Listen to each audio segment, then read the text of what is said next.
No se va a crear un chisme y digamos que le pongamos un nombre Carlitos y dice: Pastor Carlitos, qué gusto escucharlo, sé que no me puede atender la llamada, pero que el Señor le bendiga, usted es un siervo de Dios, no se olvide, lo amamos, lo queremos, lo bendecimos. Y ya, y de repente se dejaba el mensaje y en el otro teléfono le sonaba que había recibido un mensaje y escuchaba el mensaje y se escuchaba él mismo que se había dejado el mensaje y decía: Pastor Carlitos, que Dios... y él mismo se automotivaba, él mismo. Así que, iglesia, no esperemos. ¿Por qué le digo esto? Esto no es parte de la prédica, pero cuando uno lo saluda, responda, diga: Dios le bendiga. Entonces, amén, pastor, gracias, Dios te bendiga, Giovanni, Dios les bendiga, hermana Ana, gloria a Dios, estamos en la casa de Dios. El Salmo 122 dice: me alegré al poder oír que a la casa de Jehová yo iría. Amén. Vamos a volver como a los tiempos cuando decía, cuando digo así dicen amén, amén. Puedo estar así toda la prédica. La prédica de hoy es algo simple que creo que todos lo conocemos, pero no lo sabemos. ¿Cómo es eso? Hay cosas que nosotros lo hacemos, solamente seguimos el camino de hacer las cosas sin saber por qué lo estamos haciendo. A veces volvemos a la rutina de trabajar y trabajar, trabajar y comprar y comprar y comprar y no sabemos para qué trabajamos, para qué ahorramos, porque no tenemos una meta segura de lo que estamos haciendo. Entonces hoy quiero hablar acerca de la iglesia. ¿Qué es la iglesia? Y entonces la pregunta le hago a la iglesia: ¿qué es la iglesia? Y toda la iglesia sabe que la iglesia no son las cuatro paredes y somos solamente nosotros. Pero ¿qué es lo que ocurre con esto? Esto, como el famoso Dios te bendiga. El Dios te bendiga se ha vuelto un saludo nada más y en verdad no se ha vuelto una bendición. Como los colombianos dicen: ¿qué hubo? ¿O qué tal? ¿O cómo estás? ¿O qué más? ¿O bien? ¿O qué? Y se saludan así y se ha vuelto una rutina. Pero no saben que cuando uno le pregunta ¿cómo estás? Es porque quiere esperar una respuesta: estoy bien, gracias, ¿y tú? También. Cuando dice Dios te bendiga, amén, gracias, a usted también. Cuando tú vas a un cumpleaños y le dices feliz cumpleaños, ¿qué esperas que te respondan? Ay, muchas gracias. De la misma manera, feliz día de las madres a las madres latinoamericanas. Amén. Ni las mamás se alegran cuando uno le dice feliz día de la madre. ¿Cómo? Tranquilo, varones, ya los padres ya vienen nuestro día del padre ya el siguiente mes. Ahí sí, acuérdense, tomen su caldo de gallina antes de venir a la iglesia para allá. Amén, amén. Gloria a Dios. Entonces quiero que se cambie esa rutina y que podamos entender, porque así como uno trabaja, uno ahorra, uno compra y uno vive en esa vida haciendo la rutina, es tiempo de salir de la rutina y hacer la voluntad de Dios en todo tiempo. La iglesia no solamente son cuatro paredes, la iglesia es un lugar donde hay un poder y a veces nosotros no entendemos ese poder que tiene la iglesia. Compartía con Daniel el día viernes cuando estábamos en la cocina y decíamos, a veces cuando uno dice vamos a hacer un retiro, sea 50, si dice que son 100 libras, es mucho dinero, 100 libras para un retiro.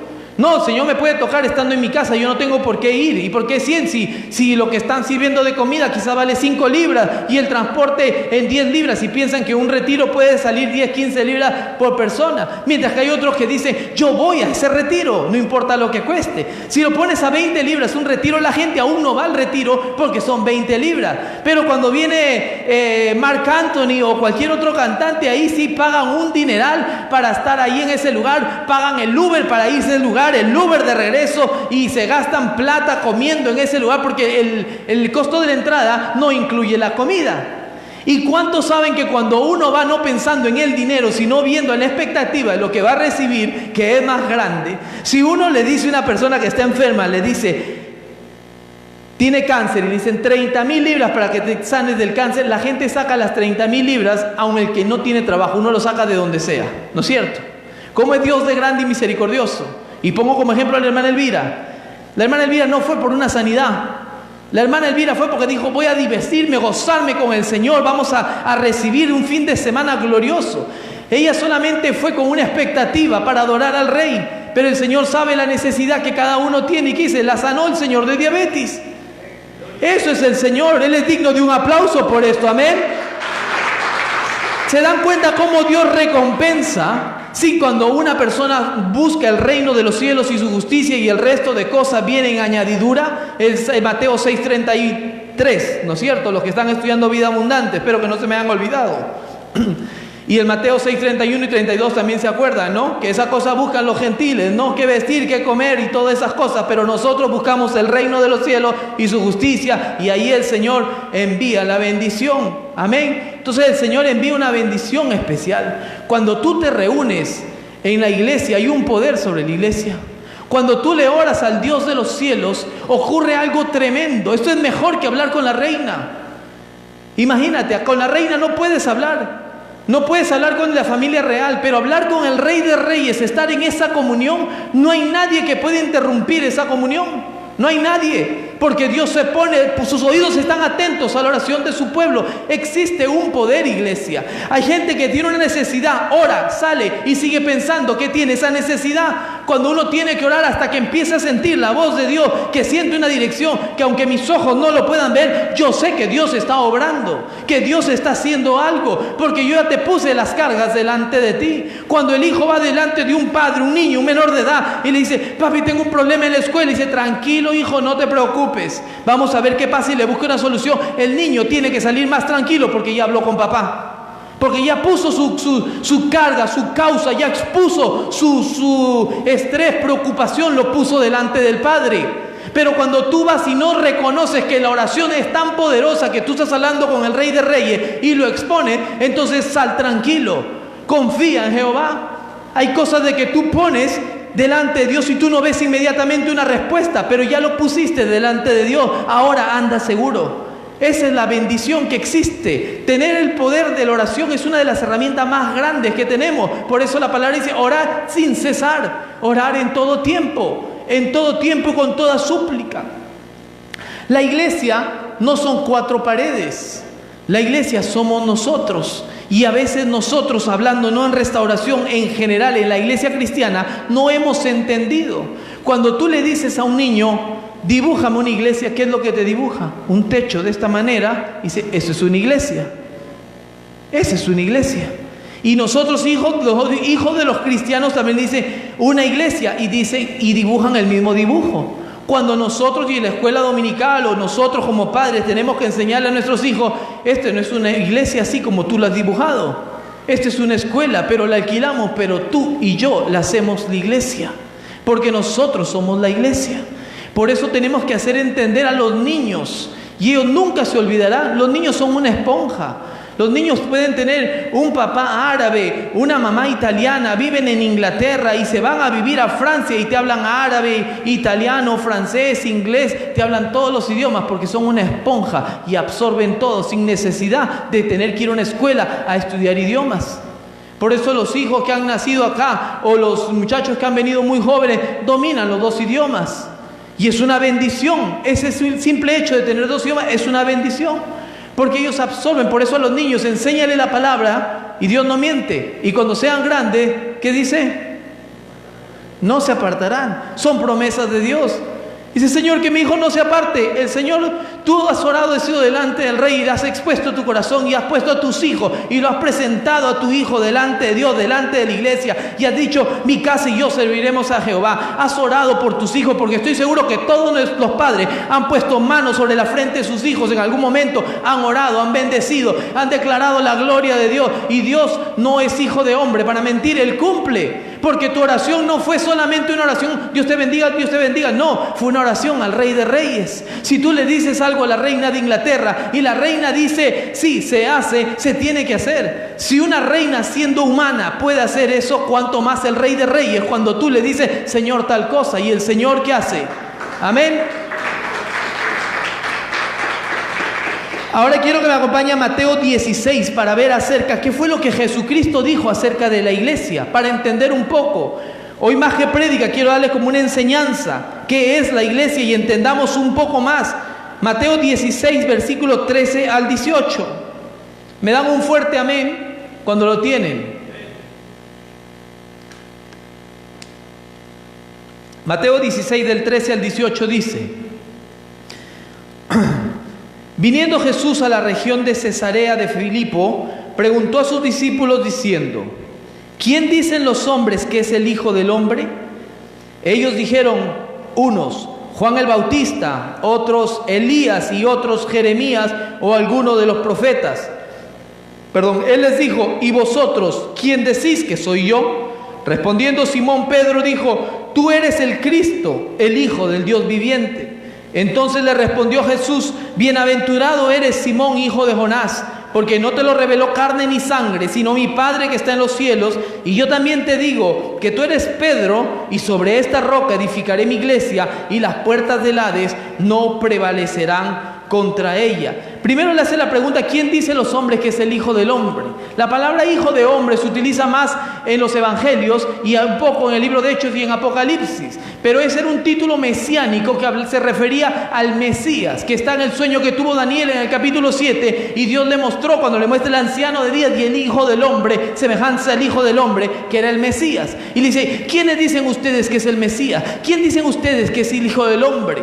Por él mismo que era el Mesías. Jesucristo había cumplido más o menos 300 profecías del Antiguo Testamento, las cumple en el Nuevo Testamento. Por eso lo hace a Jesús indiscutiblemente, aunque nosotros no tengamos que ver esa profecía, porque el Espíritu Santo nos lo reveló a nosotros, que es el Hijo de Dios. Pero 300 profecías están ahí que se cumplieron, que estaban escritas antes que Jesucristo viniera. Entonces no se puede negar que Jesucristo es el Hijo de Dios. ¿Cuántos lo pueden creer? Amén. Le dan un aplauso al Señor. Gócense del Señor, hermano. Ahora, es importante que nosotros entendamos por qué decidí leer esta cita bíblica. Porque la Iglesia Católica dice que desde ahí Pedro fue el primer papa, y desde ahí se fundó, y que se le dio el derecho a ellos desde ahí a ser la iglesia verdadera. Desde ahí vienen los católicos. Cuando tú hablas con los católicos, te llevan a esta cita bíblica, y esto es lo que yo quiero primero que entendamos, porque el fundador de la iglesia no puede ser un hombre. El fundador de la iglesia es Jesucristo mismo. Él mismo no puede ser un hombre. Si es un hombre, ya es iglesia de hombre. Por eso nosotros no seguimos a hombre. Nosotros venimos a alabar a Cristo. Cuando vienes a la iglesia es de Jesucristo. Entonces tú no vienes a cuatro paredes. Tú no vienes a cumplir lo que un hombre te está diciendo. Eso sería religión cuando sigues a un hombre. Para eso nosotros no servimos. Nosotros servimos a Cristo, a un Cristo vivo, a un Cristo resucitado, a un Cristo que estableció su iglesia y que le habló a Pedro mismo y le dijo: sobre esta roca edificaré mi iglesia. Y quiero que entendamos algo en esto para aclarar con lo que la Iglesia Católica enseña. En el libro, en griego, la traducción del Nuevo Testamento, que fue escrito en griego, el antiguo fue escrito en hebreo. Ustedes saben, panorama bíblico, ¿se acuerdan? ¿Se acuerdan de la clase Panorama Bíblico? Espero que no se hayan olvidado. Lo vamos a retomar muy pronto y vamos a darle un pequeño examen de ingreso. ¿Amén? A los que dijeron amén, me lo voy a tomar en serio y les voy a dar un examen de ingreso empezando con Daniel. Entonces, en griego le dijo, cuando le dijo, tú eres Petro, le dijo. Y la palabra Petro en griego, que era Pedro, Simón Pedro, significa un trozo de roca.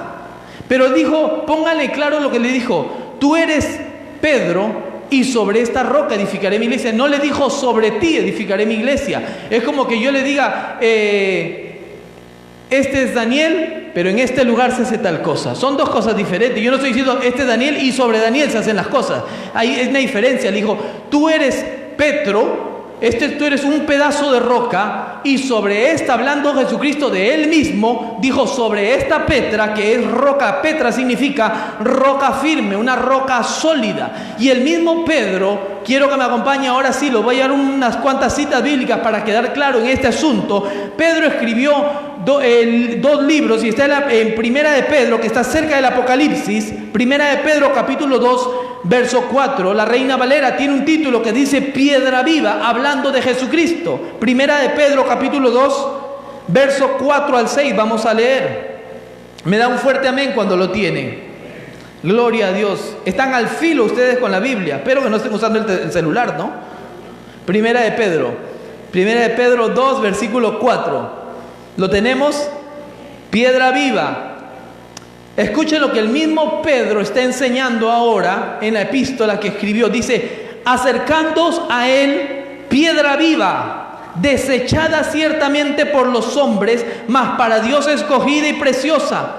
Vosotros también, como piedras vivas, sed edificados como casa espiritual y sacerdocio santo, para ofrecer sacrificios espirituales aceptables a Dios por medio de Jesucristo. por lo cual también contiene la Escritura: he aquí pongo en Sión la principal piedra del ángulo, escogida, preciosa, y el que creyere en él no será avergonzado. Por lo tanto, no hay otro fundamento. Cuando habla de la piedra, el ángulo, que es Jesucristo, que Él es la roca, Él es la fortaleza. Por eso dice la historia, cuando cuentan de que habían dos hombres que edificaron una casa, uno sobre la arena y uno sobre la piedra, y vinieron vientos y vinieron lluvias y soplaron sobre la casa. ¿Y qué es lo que dice? Que la que estaba sobre la arena se cayó, pero la que está fundada sobre la roca permaneció. Porque cuando tu vida está fundada sobre Jesucristo, nada te puede tumbar, no te puedes caer, porque hay una bendición. Dios te protege, Dios te guarda. Amén.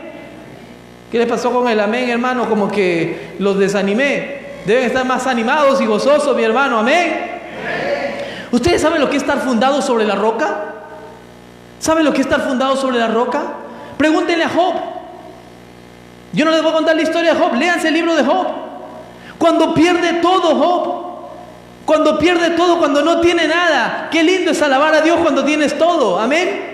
Hace calor y te subes al carro, aire acondicionado. Ajá, gloria a Dios por el aire acondicionado. No les estoy maldiciendo, pero ojalá se les dañara el aire acondicionado cuando están a 35 grados de calor. Dice, ¿por qué se malogró este carro? Que el aire acondicionado, que no funciona, que el mecánico me engañó, me estafó, y el esto y lo otro. Pero cuando estás bien, ¿sabes quién era así? Era Jonás. ¿Se acuerdan de la prédica el domingo pasado? Se va, se siente y todavía se queja con Dios primero. ¡Ay, qué lindo, una sombra en este calor! Se le acabó el aire acondicionado, mandó Dios un gusano ahí que se comió todo un árbol y se quejó con Dios. Y a veces somos así. Le das gracias a Dios en todo tiempo, en las buenas y en las malas, en la tristeza y en la alegría. En la alegría, qué bueno es que decir gloria a Dios, pero en la tristeza, ayer, les soy sincero, cuando yo no estaba preparando la prédica, pero el Señor me llevaba a que lo adorara en todo tiempo y me decía, adórame, adórame. Y yo tengo en YouTube pongo las canciones, no sé si usted lee el playlist, que le pones las canciones que te gustan. Y puse 3 o 4 canciones que me ayudaron a mí en mi proceso en un tiempo, porque todos tenemos un proceso en un tiempo. Con Giovanni compartíamos la vez pasada, no hay una canción, una adoración mágica. No hay el sumérgeme, que cuando toco sumérgeme que los cielos se estremecen y que wow, sí, una canción tremenda. Pero según la vida que tú estás llevando, según el proceso por el cual estás tú pasando, una canción te ministra, te toca, te quebranta, te sana, te libera. Pero llega un momento que te saca otra adoración.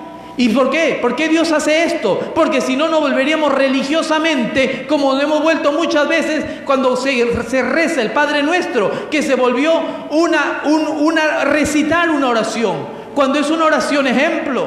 Por eso hay una gran diferencia.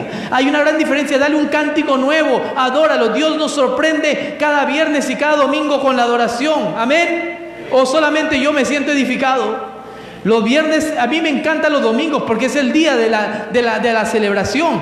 Pero el viernes es una intimidad con el Señor. Yo personalmente hablo como mi persona. Llego cargado del trabajo, cansado. Pensé que los que trabajan en la misma empresa que trabajo yo iban a decir, amén, pastor, me siento igual, pastor. Pero así me siento yo cuando yo llego. Llego como con las justas, como que ya no puedo. Como que quiere uno ya Señor, llévatelo, Señor. A veces queremos orar de esa manera, estamos cansados, pero qué hermoso cuando tú llegas cansado del trabajo. ¿Y sabes lo que me da más gusto de los días viernes? Que son las 11 y media de la noche y hay que sacarlos de la iglesia.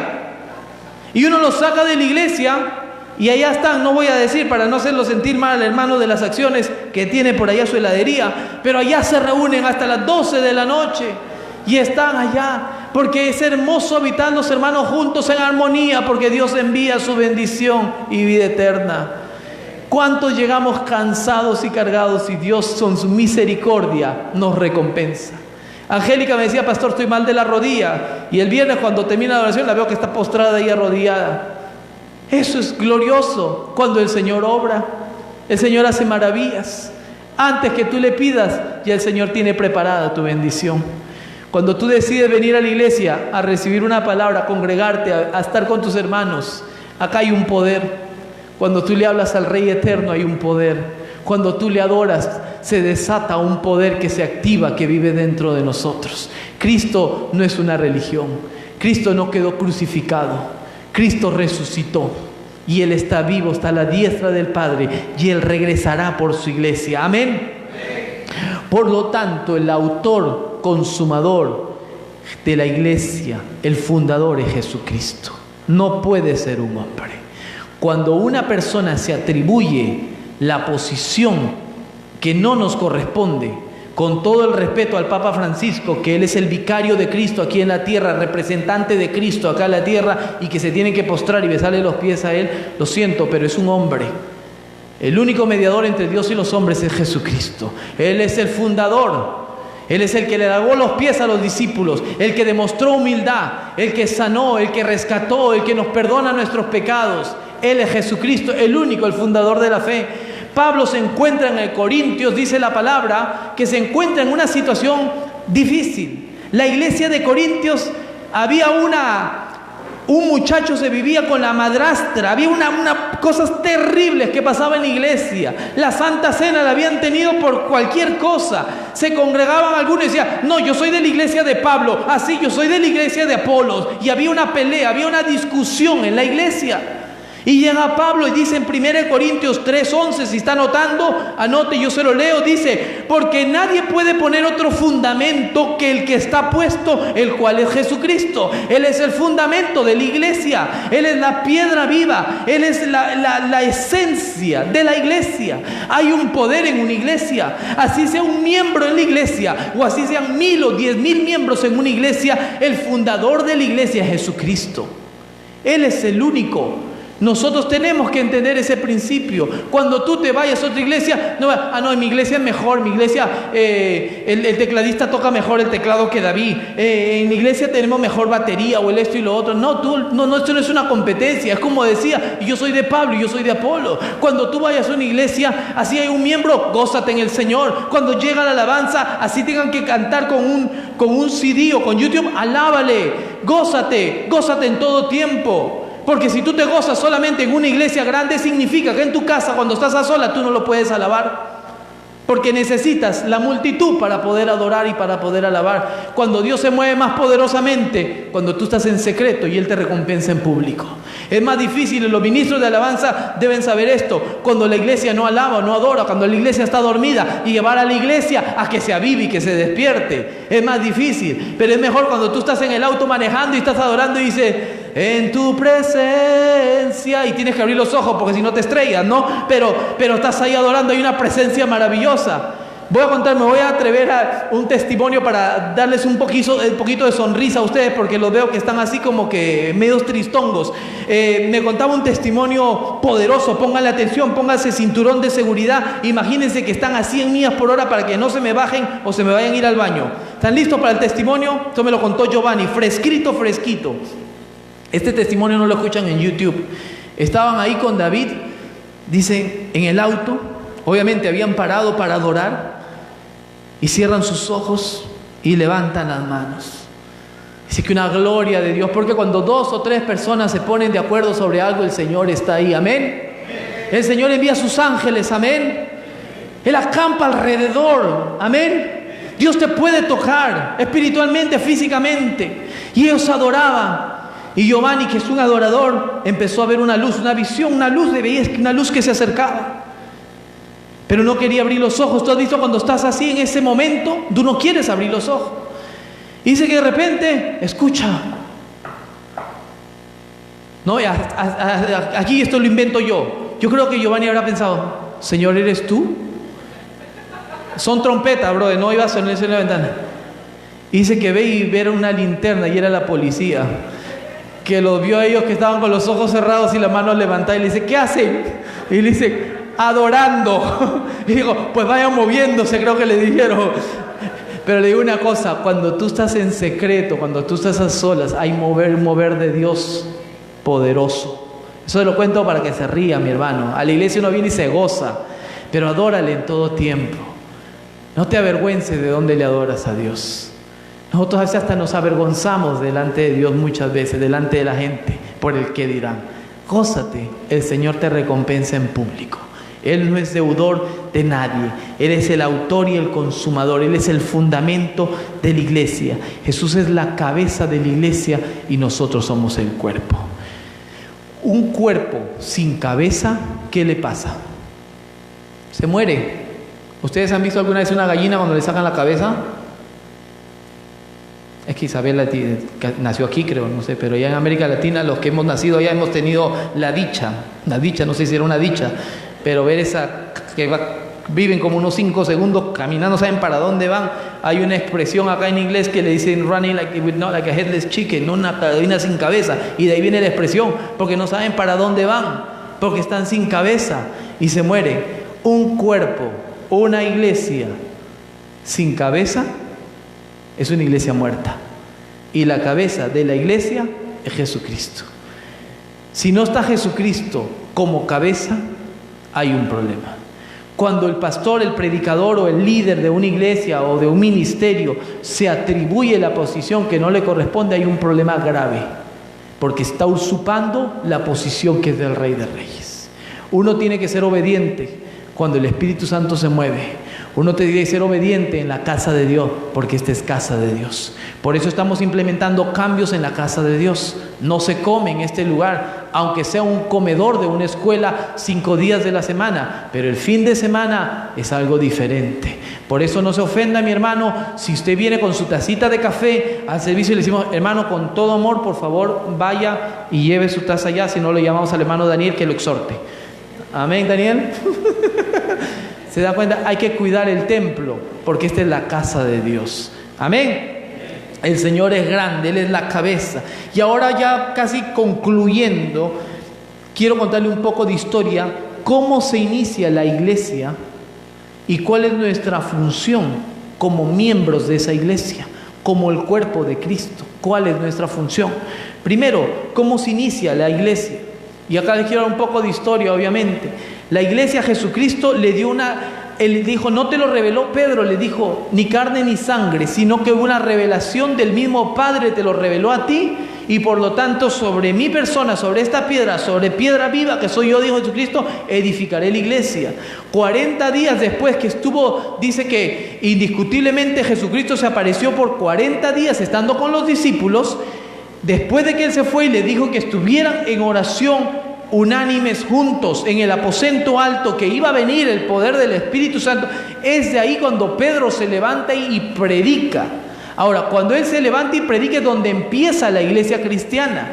Los primeros que se convirtieron fueron 3,000 personas. Los que se convirtieron normalmente fueron judíos, los que estaban alrededor. No eran gentiles, porque ellos no habían entendido. Porque Jesucristo dijo que Él vino a los suyos, pero los suyos no lo recibieron. Más a todos los que lo recibieron y creyeron en Él, se les dio el privilegio de ser llamados hijos de Dios. Amén. Me he aprendido la clase también. Me veo obligado a aprenderme Juan 1:12. Entonces, ¿qué es lo que sucede? Por eso es cuando ellos empiezan a predicar y le predican a los mismos judíos y le dicen a los judíos: ustedes, le dice, ustedes mataron al Mesías. Y eso le ardía en el corazón a ellos, como diciéndole: nosotros, ¿qué Mesías? Él no era el Mesías. Pero ellos sabían dentro de sí que ellos, porque ellos habían dicho, cuando se les presentaron, le dijeron: o Pilatos o Jesucristo. Y dijo: o Barrabás o Jesucristo. Que suelten a Barrabás.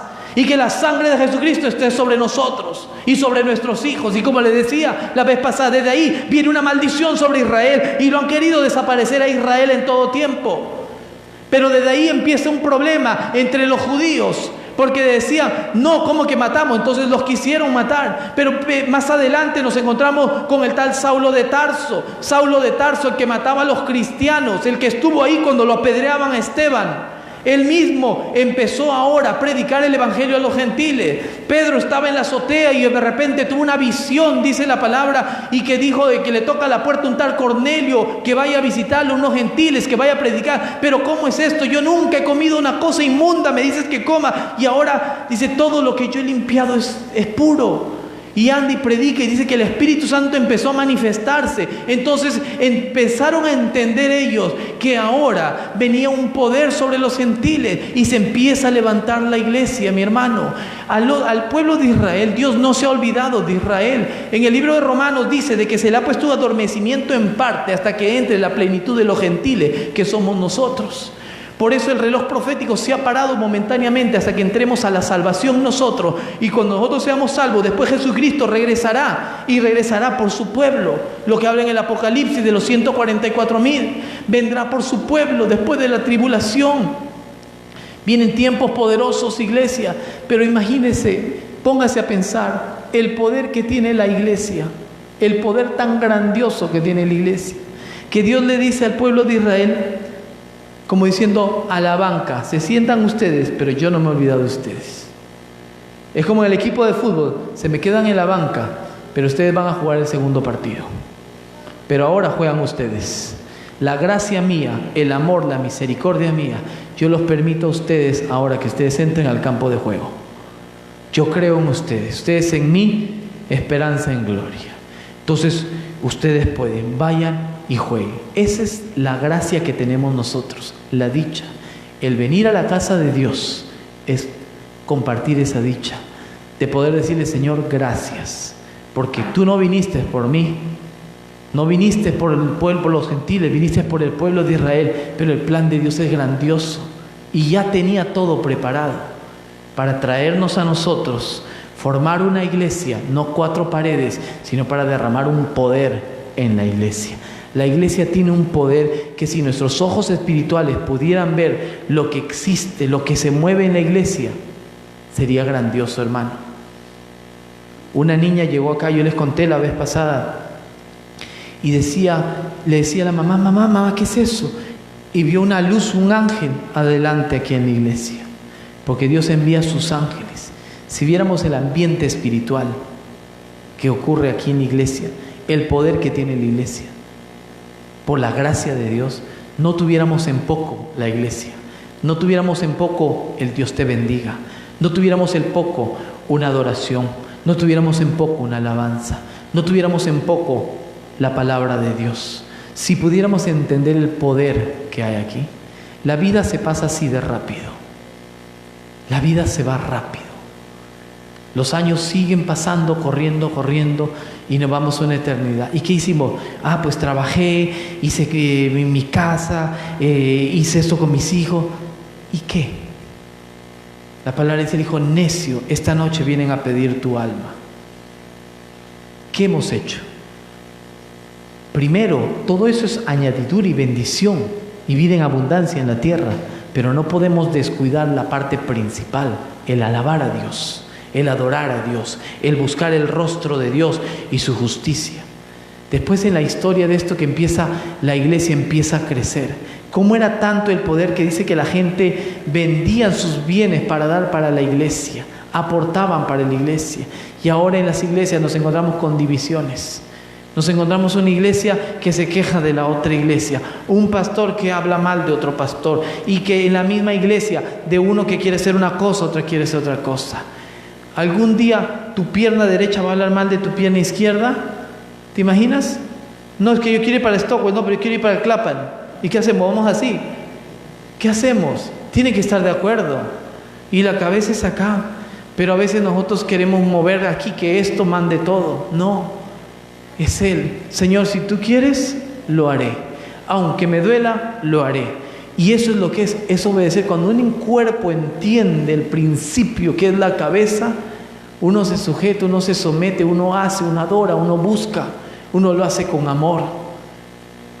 Cuando uno más bien está, ¿y por qué yo y tú no? Cuando estamos así, estamos divididos, y el cuerpo de Cristo no puede estar dividido. El cuerpo de Cristo tiene que estar unido en todo tiempo. Amén. Y bueno, hay bastante, o sea, contarles de la historia, podemos enterarnos, podemos ver tantas cosas, porque después de esto vino la persecución a los cristianos en el Imperio Romano. Ustedes han visto los cristianos a los leones y los empezaron a matar. En los años 1500 también hubo la batalla de San Bartolomé, que dicen que como no había electricidad, que habían tantos cristianos, los ponían en unos palos y lo ponían para alumbrar las calles. Las muertes que tenían eran terribles, que habían en la muerte en el Imperio Romano, cómo mataron a los cristianos, hasta que después llegó Constantino en los 310, y él fue el que legalizó la iglesia cristiana de una u otra manera, porque paró la persecución ahí a los cristianos. Pero empezaron a ponerle después a gente de dinero, adinerada, a que tomara control de la iglesia. Y ahí vino el problema, cuando ya no lo dejaron a Jesucristo que fuera el fundador de la iglesia, sino que pusieron hombres a cargo. Después más bien mataban a los paganos. Después esos paganos se convirtieron cristianos, porque los ponían a los católicos con los cristianos como sinónimo, y los permitieron que se metieran a la iglesia. ¿Para qué? Solamente para que no los mataran, para que no dijeran que eran paganos. Los permitieron que se juntaran. Y fue donde empezaron a traer ídolos, empezaron a traer sus culturas, y empezó ahí el gran problema de la iglesia, y se crea la iglesia católica con los santos. Hasta Martín Lutero, que ustedes saben la historia, que leyó el libro de Romanos y dijo: eso de que ustedes hacen de perdonar pecados, eso no es bíblico. El único que perdona pecados es Jesucristo, el único fundador de la iglesia es Jesucristo. Y le dije al Papa, quiero hablar con el Papa, que se arrepientan, que lo que están haciendo está incorrecto. Y esto lo sabían muchos, pero nadie tenía el valor de poder ir a enfrentar al Vaticano y decirle de que lo que estaban haciendo era incorrecto. Las indulgencias no eran bíblicas. La indulgencia era para construir el Vaticano. De ahí sacaron el dinero para construir la cúpula de San Pietro. Y entonces es ahí donde se levanta Martín Lutero y dice: yo no quiero crear una religión. Y él protesta ante el catolicismo y se crea la religión protestante, que es lo que la iglesia ya había empezado, pero se habían apartado. Y es la iglesia que somos nosotros, que somos la iglesia de Jesucristo, que el autor y consumador de nuestra fe es Jesucristo, el fundador de aquí es Jesucristo. Iglesia, hay un poder, hay la historia. El enemigo ha querido derrumbar en todo tiempo a la iglesia, pero la iglesia que Dios levanta se sostiene, mi hermano. Toda iglesia, su comenzar fue difícil. Pasó momentos difíciles, todas las iglesias. Nadie, como hablábamos el viernes, nadie empieza una iglesia con 1000 miembros. No sé si habrá, rara vez, pero normalmente empiezan de cero. Empiezas desde cero y Dios empieza a levantar. Dios levanta la iglesia que le da a Jesucristo su posición. La gente está buscando, tiene una necesidad, y es el único que puede suplir tu necesidad, Jesucristo. Y hay gente que están en la esperanza que le digan que el pastor le puede solucionar el problema. El pastor no puede solucionar un problema. Puede venir una persona y me dice que tiene un problema, y le digo: voy a orar por ti y yo creo de que Dios te puede sanar. Y dice: amén, pastor. Y la persona no regresa a la iglesia. Pero quieren una iglesia de profecía, y se van uno donde todos los domingos hay una profecía, y que voy para ver qué es lo que Dios me quiere hablar. Quiere que le diga: Dios dice que te está sanando. Si Dios dice, amén, Dios dice, pero que Dios tiene que dar una profecía el día que el hombre dice que tiene que dar la profecía. Dios no funciona de esa manera. Dios habla cuando Él tiene que hablar. Y hay momentos que Dios calla. ¿Sabe para qué? Para nosotros estar pasando por el fuego, pero sé que las llamas no arderán en mí. Esa es la diferencia. Con Job pasó lo mismo. Con Pedro también, cuando Jesús dijo: el diablo ha pedido para zarandearte, pero yo he pedido para que tu fe no, lloro para que tu fe no falte. Por eso Él intercede por nosotros, para que nuestra fe no falte, para seguir adelante, iglesia, porque hay un poder. Amén. ¿Y cuál es nuestra función entonces? Nuestra función en la iglesia es venir a adorarle a Dios, venir acá a servir a Dios. Yo no voy a una iglesia para sentirme bien, porque en muchas iglesias uno va y se siente mal a veces.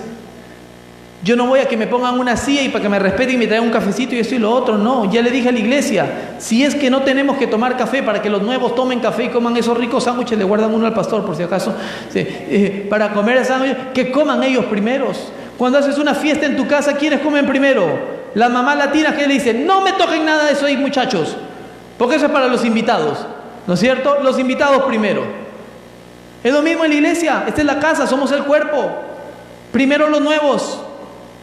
No, pero yo me tengo que sentar primero. Hay gente que llega y pone sus cosas en la silla, ya se apoderan de un lugar. Uno viene a servir a la iglesia. Compartía con una compañera de trabajo esta semana y también se quejaba. No va a servir a la iglesia. Yo voy a alabar a Dios, a adorarle a Dios y a servirle a Dios. Y otro problema, si enseñan una falsa doctrina, obviamente salga corriendo de la iglesia. Pero nosotros venimos a servir. Hemos sido creados, tenemos la revelación de Dios, que acá hay un poder. Amén.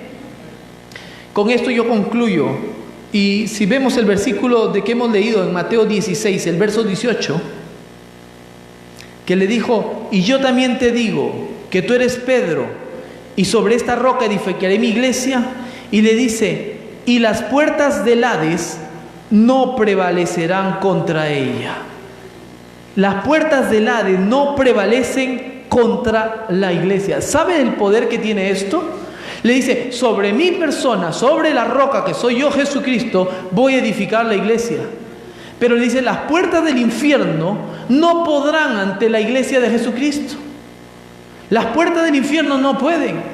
Antes, Satanás le había robado a Adán en el Edén. Con el pecado que entró en el hombre, le robó todo, pero cuando Jesucristo, en esos 3 días que está ahí, Él se fue hasta el mismo infierno, se fue a los ángeles, que dice el libro de Judas, que estaban encarcelados, dice que agarró y les enseñó, yo soy la resurrección y la vida, y el que cree en mí, aunque esté muerto, vivirá. Y a los que estaban en el seno de Abraham, los agarra y dice, esto viene porque Él es el primogénito de la resurrección, el primero que resucitó, Jesucristo. Y los que murieron antes de Él, que creyeron en Él, no habían resucitado todavía, obviamente. Por eso dice que cuando Jesús muere, hubo un terremoto, y los que habían muerto en Él primero resucitaron con Él, porque viene y los lleva. Entonces la iglesia tiene que alegrarse, porque dice la palabra que Jesucristo mismo exhibió al diablo públicamente, triunfando sobre la cruz del Calvario. Y esa autoridad, en Efesios capítulo 1, dice que la supereminente grandeza del poder de Dios, que levantó a Jesucristo de los muertos y ha puesto a Satanás debajo del zapato, se la ha dado a la iglesia, que somos nosotros, para que tú, cuando te pones a orar, te pones de acuerdo en una decisión en el nombre de Jesús, se desata bendición y vida eterna, se desata un poder. Antes el enemigo decía, yo lo tengo a Alex controlado, pero cuando tú le entregas tu corazón a Cristo, tú ahora le dices, Señor, entra en mi corazón, entonces tú eres parte del cuerpo y te perteneces ahora al real sacerdocio, al linaje escogido que Dios te llamó, el cuerpo de Cristo. ¿Aló? Gloria a Dios. No sé si me están entendiendo, iglesia. Yo te invito a que nos pongamos de pie, pero que entiendas este principio. Y no es un regaño, aunque sí es sonado como regaño, pero es con todo amor, iglesia. Hay un poder en la iglesia. Hay un poder. Se desata un poder en la iglesia cuando tú te reúnes en el nombre de Jesús. Hay un poder. No lo digo yo con palabras de emoción ni nada de eso. Te lo digo en una realidad. El congregarse es necesario. La casa de Dios. Hay un poder en la casa. Hay un poder. Y las puertas del infierno no prevalecen ante la iglesia de Jesucristo. Por eso que te querrán matar, destruir. Y aún hasta los que han partido ya con el Señor. Satanás quiso decir, jaja, le gané. No, a Jesucristo mismo, como alegrándose que ya se murió, cuando Él agarra y se presenta y dice, yo soy la resurrección. ¿Sabe lo que es exhibir públicamente? En la época de los romanos era arrastrarlo delante de todos en la ciudad. Eso fue lo que Jesucristo hizo con el diablo, lo arrastró. Ustedes que no creían en mí, ustedes que se burlaron, miren, yo soy el Mesías, yo soy la resurrección. Yo creo que en ese momento, como aquel rico que conversaba con Lázaro, que lo pudo ver en ese momento, habrá dicho, dame una oportunidad. No, ya no, yo soy la resurrección. Hay un poder. Por eso no podemos tener en poco iglesia. La iglesia no salva, quiero aclarar esto, el que salva es Jesucristo. Que daremos cuenta a Dios por cada palabra que sale de nuestra boca, sí, absolutamente todo. Pero la salvación es por gracia. Eso no es que la iglesia, que porque fui o porque no fui, no.